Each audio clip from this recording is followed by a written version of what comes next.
Were you surprised? I was hopeful that the jury would reach the right decision, that the verdict would be guilty on all 3 counts, and was very pleased to see that the jury did the right thing and that there was accountability in this terrible murder. We saw cities across the country, preparing for this day to come. Obviously, Buffalo is no stranger to protests. We had several last summer. Were you concerned that we might see them? And what is your message if people might be planning together? I know that there might be an event tomorrow, a march of some sort. What is your message to residents of Buffalo? I think this verdict also was for those who peacefully protest, who spoke out against police brutality, police misconduct, and systemic racism. I think peaceful protest is ingrained in our American democracy, is important to democracy, but the key word in peaceful protest is peaceful. Someone said this is an opportunity for change. Maybe the institution of a citizens review board, maybe keeping track of officers who've been disciplined and fired for such type of things, making sure they don't get reemployed. What do you think? Is it an opportunity for change? Change has to come. This is an important verdict, a critical verdict that hopefully provides some measure of comfort to the grieving family of George Floyd and so many others that were so deeply affected by this. So this is a start, but there's a lot more work to do.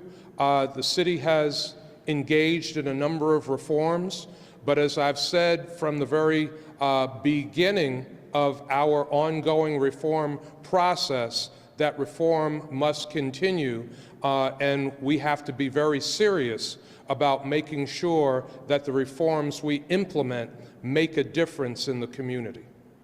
What types of things do you think can be done to help prevent such a thing from happening ever again? Well, transparency is critically important. Training, of course, is critically important.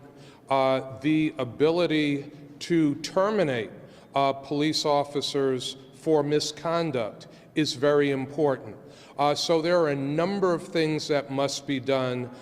We have moved to increase all types of training with the Buffalo Police Department. Training is a key to reducing the potential of these kinds of incidents. They're absolutely intolerable. They never should occur, and there has to be accountability when senseless deaths occur in police custody. Does today's verdict help make it easier, do you think, to prosecute law enforcement officers for certain events? I think today is a start. I think people are crying out all over the country for greater accountability, for people being held accountable when they do the wrong thing, when they break the law, when they take a life senselessly. So today is a start.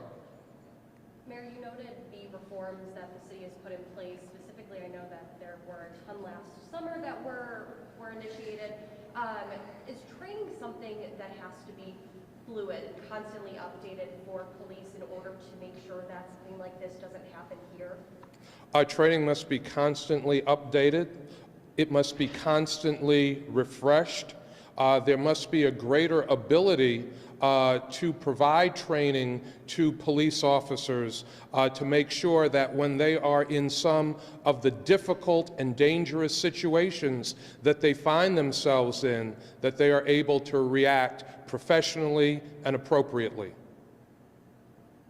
Okay. Anybody else? Thank you, everyone. Appreciate it. Thank you, everyone. Thank you. Brendan, thank you. Of course, thank you, Mike. Brendan, you've been on the case all day.